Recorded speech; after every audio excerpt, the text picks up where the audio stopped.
한 시골 청년이 서울에 올라와가지고 우리나라의 제일 높은 63 빌딩을 이렇게 쳐다보면 너무 신기해가지고 1층에서부터 63층까지 세어보고 또 세어보고 이렇게 신기해하고 있었습니다. 그때 좀 우락부락을 생긴 한 남자가 와가지고 야, 너 이 빌딩이 얼마나 비싼데 공짜로 이것을 보고 있어? 너 몇 층까지 세웠어? 한 층당 1,000원이야. 계산해가지고 내한테 줘. 이렇게 하니까 이 사람이 생각하다가 제가 20층밖에 안 세웠다고 그래서 2만 원을 이렇게 해서 주었어요. 그리고 이제 돌아와가지고 야, 서울 놈도 별거 없네. 내가 63층을 2번이나 세웠는데 그것도 모르고 2만 원밖에 안 받았다고 좋아했답니다. 우리나라에서 처음 63 빌딩이 생겼을 때에 정말 이런 높은 빌딩이 우리나라도 있구나. 또 그곳에 저는 아주 오래 지난 후에 이렇게 가봤는데 그 한 번 갔다 오고 난 다음에 나는 63 빌딩 갔다 와봐서 이런 어떤 자부심, 이런 빌딩 우리나라에 있다는 자부심, 그런 것들 나름대로 한번 가져보았던 것 같아요. 그런데 이 예루살렘 사람들이 또 그들도 자부심을 가지고 있는 그런 건물이 하나 있었는데 그 건물이 예루살렘 성전이었어요. 시골에 올라와서 이 청년처럼 갈릴리 시골에서 올라와가지고 올라온 이 제자들이 예수님한테 좀 이렇게 자기들의 말에 좀 동의해 주기를 바라는 그런 마음으로 예수님 앞에 나와가지고 예루살렘 성을 가리키면서 이렇게 정말 예루살렘 성 너무 멋있고 웅장하고 화려하지 않습니까? 하고 이렇게 말하고 있는 거예요. 지금 이 제자들이 보고 있는 이 성전을 우리는 일명 제2성전이라 그래요. 제1성전은 솔로몬이 지었던 성전이죠. 솔로몬이 지었던 성전은 바벨론에서 다 파괴되었고, 그리고 이제 포로로 갔던 백성들이 돌아와 가지고 느헤미야와 함께 성전을 지었었는데 그 성전을 헤롯 시대 때에 다시 그 성전은 이제 외적에서 무너진 것이 아니고 더 큰 성전을 만들기 위해서 헤롯이 그것을 무너뜨리고 아주 넓게 틀을 다져가지고 그곳에다가 성전을 다시 지었습니다. 그래서 이 성전을 제2성전이라고 그래요.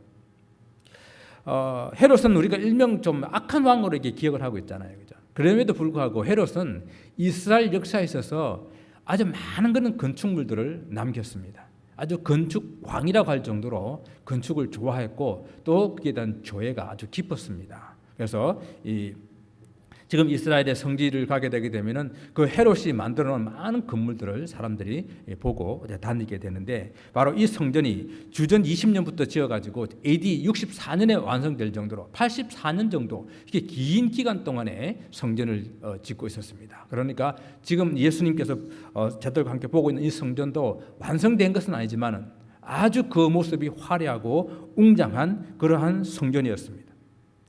그러나 주님께서는 제자들의 기대와는 다르게 뭐라고 말씀하십니까? 내가 진실로 너에게 이르노니 돌 하나 돌 위에 남지 않고 다 무너뜨려지리라.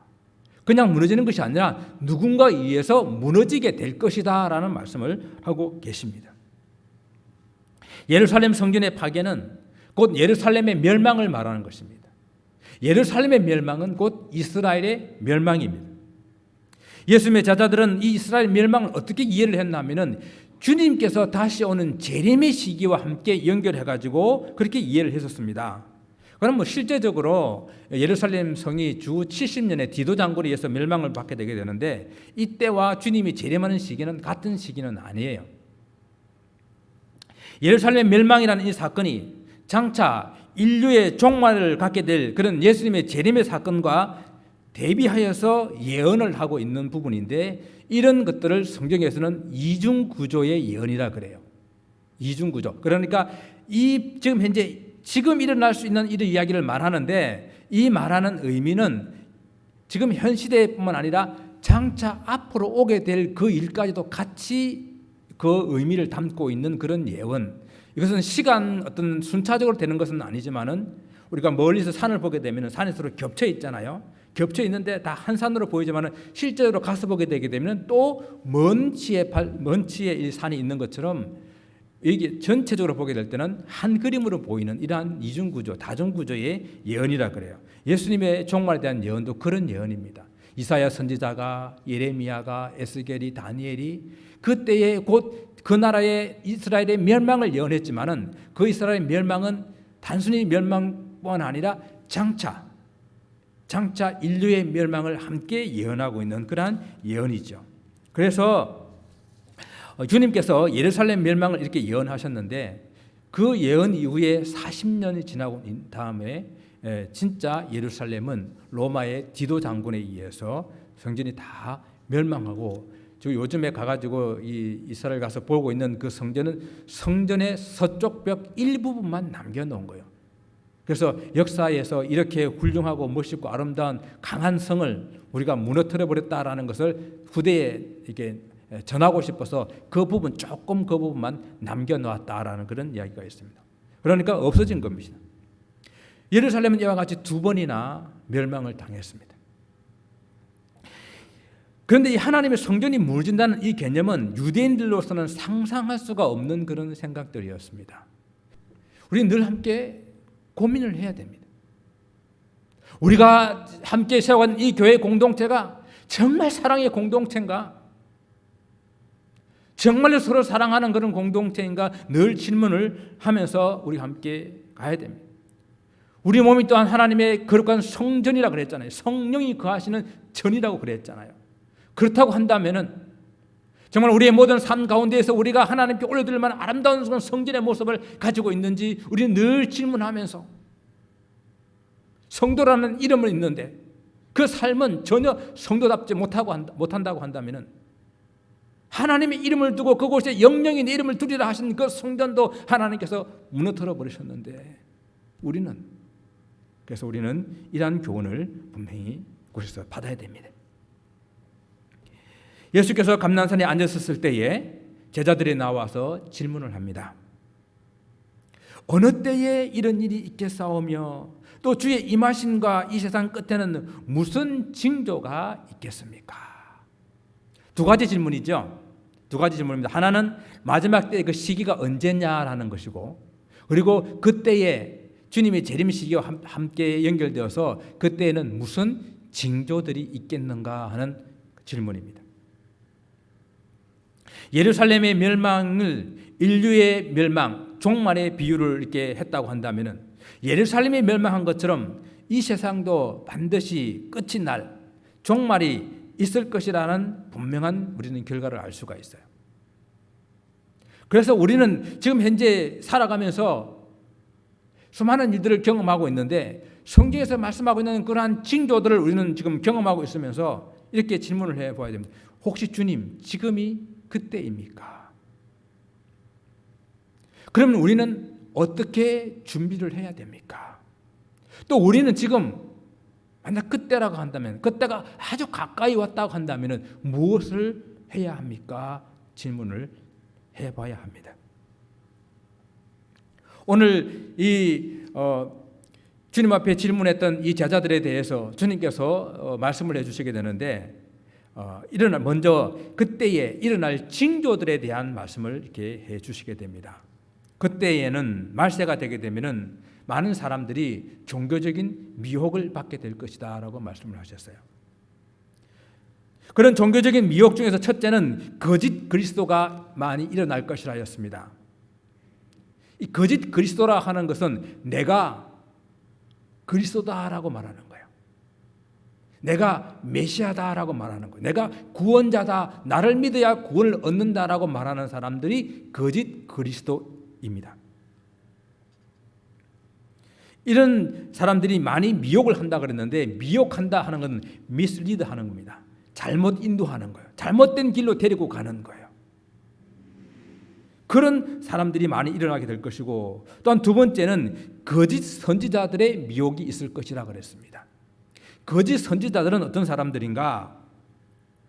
거짓 그리스도를 따르게 한다든지, 거짓 그리스도를 추종하도록 사람들을 이렇게 해유한다든지, 아니면은 하나님의 말씀을 자기의 생각이나 자기의 사상이나 자기의 철학을 다하여서 그 말씀을 가감하는 거예요.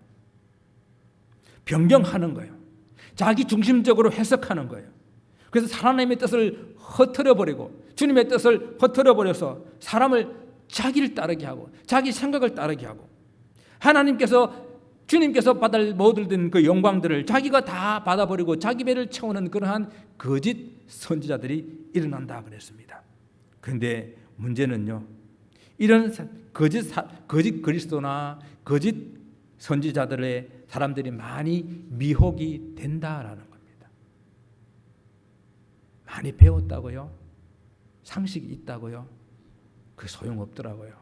아니 어떻게 저런 사람이 저곳에 있을까? 이해가 안 되고 용납이 안 되는데 그 사람들이 그런 사람을 따라가더라니까요. 실제로 예루살렘 그 멸망의 시기에 거짓 그리스도와 거짓 선자들이 많이 일어났다라는 성경은 기록하고 있습니다. 사도행전 5장에 보게 되게 되면은 드다라는 사람이 일어나서 자기를 선지자라고 주장하니까 그걸 400명이 따랐다고 했습니다. 그런데 그가 죽자마자 사람들이 다 흩어져 버렸습니다. 또 갈릴리에서는 유다라는 사람이 일어나 가지고 백성들을 미혹을 했다라고 기록하고 있습니다. 이스라엘 역사에 대해서 그래도 많은 자료들을 주고 있는 요세푸스라는 사람, 자주 제가 언급을 했었을 것입니다. 유대 역사가인데요, 이 요세푸스라는 사람은 주 66년부터 70년 사이에 이 성전이 바로 무너지기 직전에 왕의 행세를 하면서 나타난 사람들이, 그들 중에서는 스스로 내가 이스라엘이 기다리는 메시아다, 내가 로마의 압제로부터 건해줄 그러한 구원자라고 자처한 사람들이 많이 있었다라고 그렇게 역사책에 기록하고 있습니다. 이런 종교적인 미혹은 예수님 이후 오늘날까지 끊임없이 이어지고 있잖아요. 데살로니가 후서 2장 3절에도 보게 되게 되면 이러한 일들이 먼저 주님을 배교하는 일들이 있고 또 절북법의 사람 곧 멸망의 아들 그들이 나타난다고 그랬습니다. 그들이 나타나기 전에는 주님의 마지막 오실 날이 이르지 않을 것이라고 했는데, 이 말씀처럼 초대교회는 많은 그런 이단들이 일어났었습니다. 그러나 말세가 점점 가까워 올수록 더욱더 많이 일어나게 될 것이라고 성경을 말씀하고 있는데, 지금 그런 것을 보면서 우리는 다시 한번 질문이, 혹시 주님 그러면 지금이 그때입니까? 그럼 우리는 무엇을 해야 됩니까? 우리는 질문을 해봐야 돼요. 여러분들도 그러실 겁니다. 여러분 일반 성도들 중에서 90% 이상의 사람들이 이단들에 대해서 권유받고, 그런 사람들이 뭐 아십니까? 참된 행복과 영생복락을 아십니까? 참된 진리에 대해서 들어보셨습니까? 이런 많은 소리들 가지고 접근하는 걸 여러분 경험해 보시잖아요. 그죠? 지금 우리 주위에도 수많은 이단들이 존재하고 있고, 그런 이단의 교주들이 자기가 메시아임처럼 그렇게 주장하고 있습니다. 지난번에 말씀드렸지만 한국에만 자기가 하나님을 주장하는 사람이 20명이 넘고요, 자기가 예수라고 주장하는 사람들이 50명이 넘어요. 한국에만 이 정도 된다고 한다면 전 세계적으로 얼마나 많을까요? 이 미국이란 넓은 땅에 저 시골 같은 마을에 사람들을 모아놓고 하는 그런 이단들이 엄청나게 많아요. 그런 극단적인 시한부 종말론을 주장하며 집단생활하는 사람들이 많이 있다라는 것입니다. 또한 이 종말에 나타날 또 다른 그런 징조는 사회적인 큰 혼란이 일어날 것이라고 말합니다. 사회적인 혼란 대표적인 것이 무엇이겠습니까? 전쟁이죠. 물론 역사 가운데 전쟁은 끊임없이 있어 왔었습니다. 그러나 오늘 성경은 이러한 전쟁을 보면서 난리와 난리의 소문을 듣게 될 것이고 민족이 민족을, 나라가 나라를 대적하는 일이 일어나겠다라고 말씀하고 있는데, 이러한 일들을 바라보면서 우리는 뭘 봐야 된다고요? 주님이 오실 날을 우리는 생각을 해야 되고 준비를 해야 된다는 이야기죠. 실제 유대의 역사 속에서도 예루살렘 멸망 직전에 나바티안 왕국과 헤롯 안티파스와의 큰 전쟁이 있었습니다. 여기서 전쟁에서 질 뻔했어요. 로마가 도와주지 않았다면 질 뻔했습니다. 근데 로마가 도와줘가지고 헤롯 안티파스가 목숨을 구했습니다. 또한 로마의 그런 상황이 아주 어렵게 되어지자 로마가 그 모든 관심을 외부로 돌리기 위해서 이 유대를 다시 쳐들어와가지고 결국은 이스라엘이 그 로마의 전쟁에서 멸망을 당하게 되는 것입니다. 이와 같이 세상의 종말이 다가올 때도 이 땅에 전쟁들이 일어나서 아주 사회적인 대혼란이 일어나게 될 것이라고 말하고 있습니다. 사실 오늘날 전쟁은 단 하루도 쉬지 않고 전쟁이 일어나고 있습니다. 우리는 구소련이 무너지게 되면은 정말 이 세상의 냉전 시대가 끝나고 평화가 올 줄 알았지만은 그렇지 않았잖아요. 세계 도처에 국제적으로 일어나는 그런 전쟁이 단 하루도 멈추지 않습니다. 지금 다시 이 러시아가 그 옛날의 그 부활의 영광을 다시 꿈꾸면서 지금 전쟁을 치르고 있지 않습니까? 우리는 그 현장을 지금 보고 있습니다. 중동에서도 치열한 전쟁들이 일어나고 있습니다. 러시아와 북한이 핵무기에 대한 그런 경각심을 주고 있어서 지금 그 지하 벙커가 아주 많이 팔린다고 그래요. 지하 벙커가 많이 주문이 옛날보다 5배 이상 있게 주문이 늘었다고 합니다. 왜냐하면 그런 핵무기의 그런 경각심들 때문에 오늘 우리 이 세상 가운데서는 이 지구를 몇 번이고 다 가루를 만들어버릴 만한 그런 엄청난 양의 핵무기가 이 땅에 존재하고 있잖아요. 그리고 사회적인 혼란을 또 가져오는 것은 자연적인 재앙입니다. 오늘 본문의 말씀도 첫째에 곳곳에 지진과 기근이 있을 것이라고 이렇게 말합니다. 물론 옛날에도 있었죠. 그러나 성경에서 자주 이 지진과 기근이란 것들은 하나님께서 심판하시는 심판의 도구로 말씀하시고 또 그것은 또 이렇게 아까 말씀한 이중 예언의 구조로 장차 종말에 일어나게 될 그러한 하나의 징조로 우리에게 보여주고 있습니다. 예루살렘 멸망 전에도 큰 지진들이 있었다고 합니다. 지진과 같은 이런 자연 재앙들이 성경에서 자주 이렇게 하나님에 대한 경고로 하나님께서는 경고로 우리에게 주어지게 되는데 요즘에는 지진이 너무 자주 일어나잖아요. 최근엔 지진이 아주 횟수가 많습니다. 지금 작년 올해 이렇게 해는 옛날 1800년대 1900년대에 이럴 때보다도 10배 이상 증가한 1년에 정도 크고 작은 지진이 2만 회가 넘는 그런 지진들이 세계 곳곳에서 일어나고 있다고 통계를 내고 있습니다. 어디 지진뿐이겠습니까? 첫째에 홍수요. 또 우리 캘리포니아도 우리가 겪고 있지만 가뭄들. 더운데 이상기후로 덥고 추운데 이상기후로 춥고 이런 우린 지구의 심각한 자연의 재앙 앞에 서 있습니다. 이 세상에 또한 너무 부의 불평등으로 인해 가지고 단 하루 1불 가지고도 제대로 살지 못하는 1불도 제대로 가지고 있지 못하는 그러한 사람들이 이 지구에 얼마나 많은지 1년에 2만 명이 넘는 사람들이 영양실조로 죽어가고 5초에 1명씩 어린아이들이 영양실조로 죽어간다고 합니다. 또한 세 번째 우리는 이런 마지막 종말 때가 되게 되게 되면은 이 사람들과의 어떤 관계가 이렇게 깨어지게 된다. 성경은 말씀합니다. 종교적인 혼란, 종교적인 미혹을 받게 되게 되면요, 제일 먼저 뭐가 깨지는 줄 아세요? 사람들의 관계가 깨어져요. 여러분 주위 한번 바라보세요. 이단에 들어가게 되게 되면은 그와 함께 지냈던 사람들의 관계가 깨어지게 됩니다. 심지어는 부모와 자식과의 관계도 깨어져요. 신천지에 자기 자식을 빼앗기고 그 신천지에 빼앗긴 자식을 찾기 위해서 정말 온갖 그 방법을 다 동네에 찾았는데 더 놀라운 것은 그 애가 집에 안 들어오려고 그런다는 거예요. 부모와 같이 안 살려고 그런다는 거예요. 찾았는데 관계가 깨어지는 거예요. 선교지에서는 이것의 역현상이 일어나게 됩니다. 모슬렘 국가 복음이 전파되는 것이 금지된 그런 국가에서 복음이 전파되게 되게 되면은 그 복음을 믿은 자기의 자식도 고발해버려요. 자기 부모도 고발해가지고 죽임을 당하는 일들이 지금도 모슬림 국가는 일어나고 있지 않습니까? 또한 우리는 마지막 때에 우리가 예수님을 믿는다는 그 이름으로 말미암아서 박해받고 고난을 받아서 또 많은 사람 앞에 이렇게 내어줌을 당하고 이런 일을 당할 것이라고 성경은 말씀하고 있습니다. 이 9절 말씀에 보게 되게 되면 그때 사람들이 너희를 환난에 넘겨주겠으며 너희를 죽이리니 너희가 내 이름 때문에 모든 민족에게 미움을 받으리라 말씀하십니다.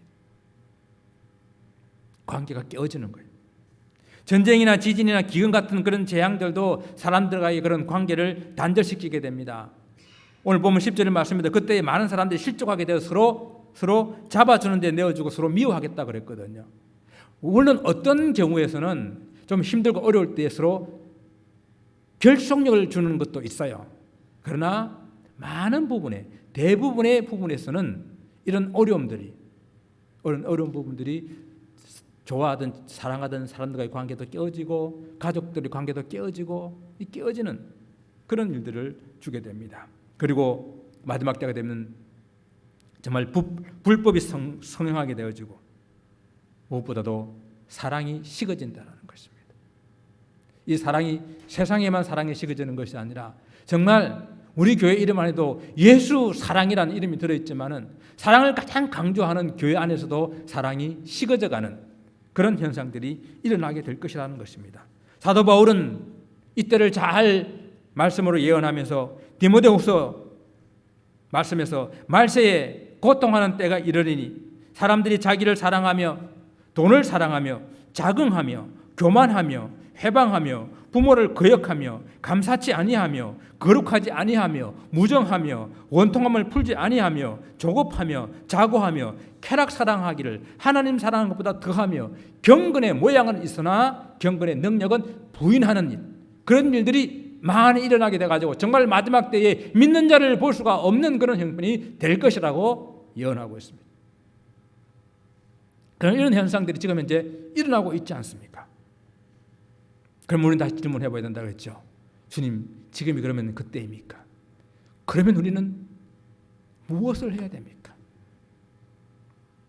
그래서 우리는 오늘 말씀을 통해 가지고 종말에 대한 성도들의 자세를 생각해 보기를 원합니다.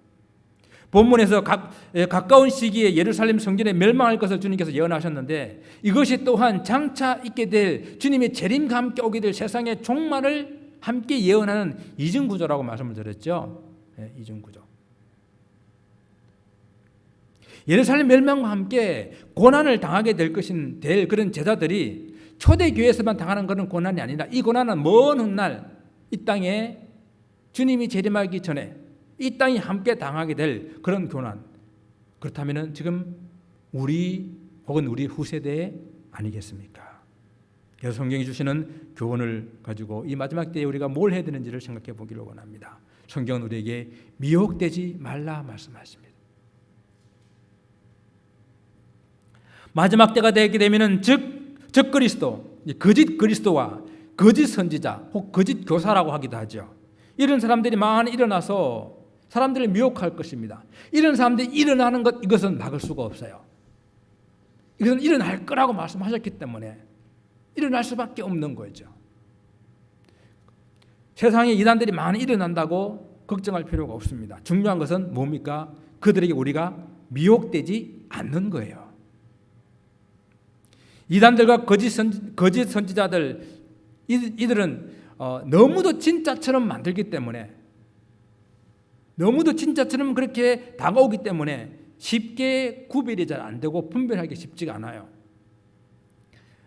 저는 잘 모릅니다만은 그 유명한 그러한 명품들이 있는데 그 유명한 명품들은 또 그만큼 가짜가 짜가가 많다고 그러더라고요.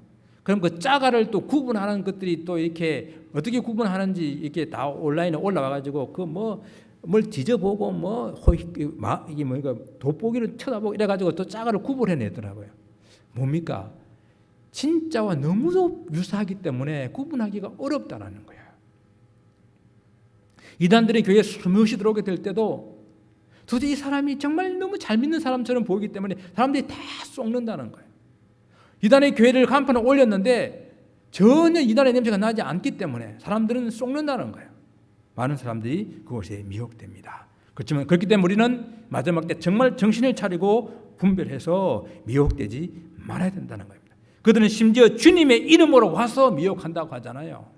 주님의 이름으로, 예수님의 이름으로, 우리가 믿는 그 주님의 이름으로, 우리가 믿는 성경으로 그렇게 오기 때문에 우리는 구분하기가 어렵습니다. 미혹되는 것은 아까 제가 무슨 뜻이라고 했습니까? 잘못 인도받는 거라고 그랬어요. 잘못 인도하는 것. 잘못 인도하는 걸 따라가게 되게 되면 잘못 가는 길이에요. 잘못 길을 가게 되면 그 끝에는 무엇입니까? 죽음입니다. 그래서 이단이라 그러는 거예요. 이단. 끝이 다르다고요. 시작은 좀 비슷한 것 같은데 짝퉁과 진짜가 구분이 안 돼가지고 비슷한 것 같은데 끝 따라가 보게 되면 끝이 달라요. 그래서 이단인 것입니다. 그래서 우리는 신앙생활에서 미혹되지 않으려면 꾸준한 지속적인 일상의 삶에서의 참 신앙생활이 필요한 거예요. 기도도 그냥 한 번 받아가지고 불 받아서 무슨 문제를 해결하는 것이 아니라 늘 항상 주님 앞에 기도하는 삶. 하나님 말씀도 갑자기 영감 받아가지고 하늘로부터 어떤 글자가 막 보이고 이래가지고 하나님의 말씀을 깨닫는 것이 아니라 늘 우리가 읽어야 될 하나님의 말씀을 가지고 늘 함께 보는 그 말씀으로 함께하는 것. 이것을 우리의 신앙생활 속에서 꾸준히 하게 될 때에 우리는 이단으로부터 우리 자신을 지켜낼 수가 있습니다. 자주 말씀드리지만은 이 위패를 구분하는 사람들은 어떻게 한다 그래요? 진짜 돈을 매일 세가지고 진짜 돈과 가짜 돈을 딱 만졌을 때에 알게끔 한다 그러잖아요. 진짜 돈을 손에 익숙해가지고 만지기만 하면은 알 수 있는 것. 가짜 돈은 어떤 것인지. 우리는 진짜의 삶을 매일매일 일지속적으로 살아가였을 때에 가짜가 들어오게 되면 느끼게 되는 거예요. 깨닫게 되는 그런 삶으로 미혹되지 말아야 됩니다. 두 번째, 이런 일이 있겠지만은 그러나 이런 일 때문에 두려워하지 말라 말씀하십니다. 마지막 때가 되게 되면은 곳곳에 전쟁이 그리고 기근이 재앙이 점점 더 그 강도가 심해지고 빈도수가 높아지게 될 것입니다. 어쩌면 지금 우리는 그 현장 가운데에 있는지도 모릅니다. 코로나 팬데믹이 2년을 넘기고 있어요. 좀 나아지는가 했는데 또 그 하이 변종 더 확산율이 훨씬 높은 그러한 하이 변종들이 나타나가지고 또 5차, 6차 이런 위험이 있다라고 경고들을 하고 있습니다. 우크라이나 전쟁이 벌써 3개월이 다가옵니다. 2월 24일부터 시작했는데 벌써 5월 22일이잖아요.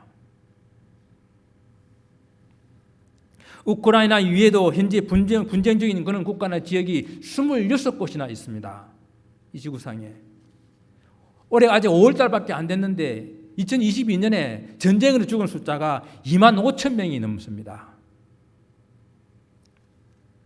그럼에도 불구하고 오늘 우리 주님께서는 우리에게 두려워하지 말라 말씀하시는 거예요. 이런 일들이 일어나겠지만은 이런 일이 끝은 아니다라고 하셨어요. 끝은 아니다라는 이 말씀은 무슨 말씀일까요? 끝은 아니다라는 이 말씀은 우리 믿음의 성도들은 이런 일들 때문에 너무 조급해하지 말고 조연한 마음을 가져야 된다라는 그런 의미로 저는 이해를 했습니다. 이런 일이 있을 거야. 주님 있을 거라 그랬으니까 이런 일들이 있구나. 이러한 전쟁과 기근과 재앙이 있겠지만은 이것 때문에 이 세상의 역사가 끝나는 것은 아니야. 왜? 이 역사는 누가 주관하기 때문에?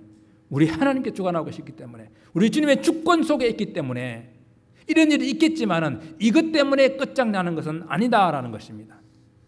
이런 일로 세상의 마지막 종말의 시기가 결정되지 않는다라는 것입니다. 설사 이런 재앙으로 우리가 보는 이 세상이 끝난다 하더라도 그것이 우리의 모든 영원한 생명을 끝낼 수는 없다 하는 것입니다. 단지 이러한 전쟁과 기근과 재앙, 이러한 징조들은 우리에게 끝이 다가오고 있다라는 것을 말씀해 주고 있는 것입니다. 그런 일들이 이미 시작되어서 우리는 그 중간에 있다, 모퉁이를 돌아가고 있다라는 것을 우리에게 알려줄 뿐입니다.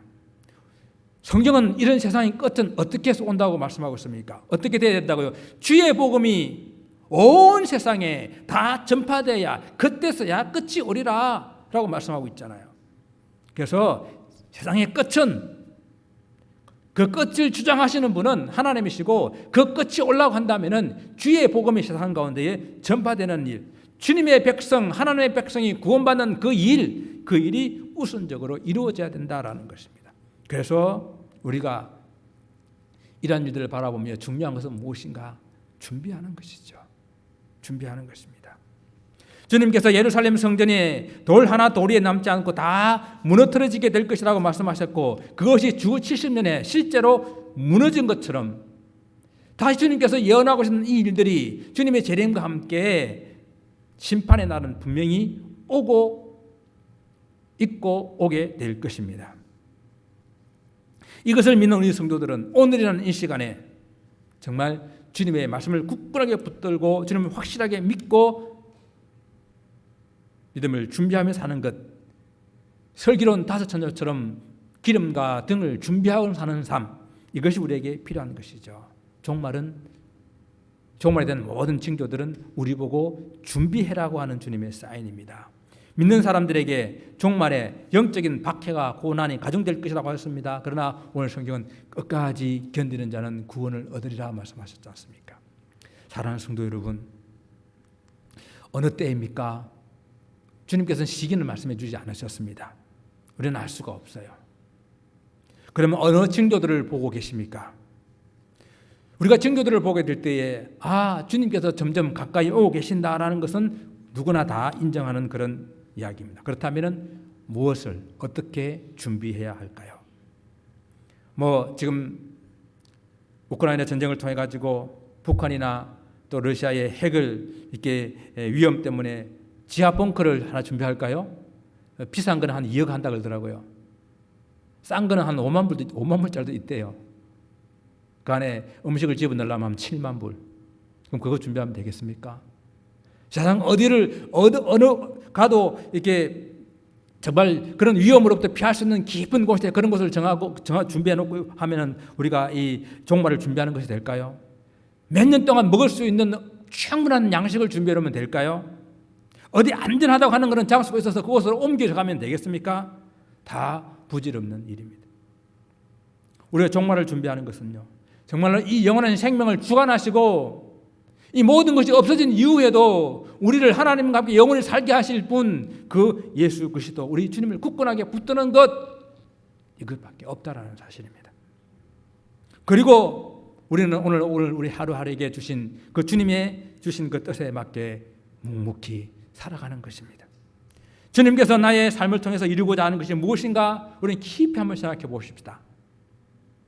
마지막에 주님이 오시기 전에 마지막까지 있어야 될 일은 오늘 본문에 주의 복음이 온 세상에 전파되는 그것을 말씀하고 있잖아요. 그러니까 우리가 마지막까지 정말 인생의 마지막에 붙들고 마지막에 해야 될 일이 있다고 한다면, 마지막에 정말 중요하게 붙들어야 할 일이 있다고 한다면 그것은 주의 복음을 전하는 바로 그 일입니다.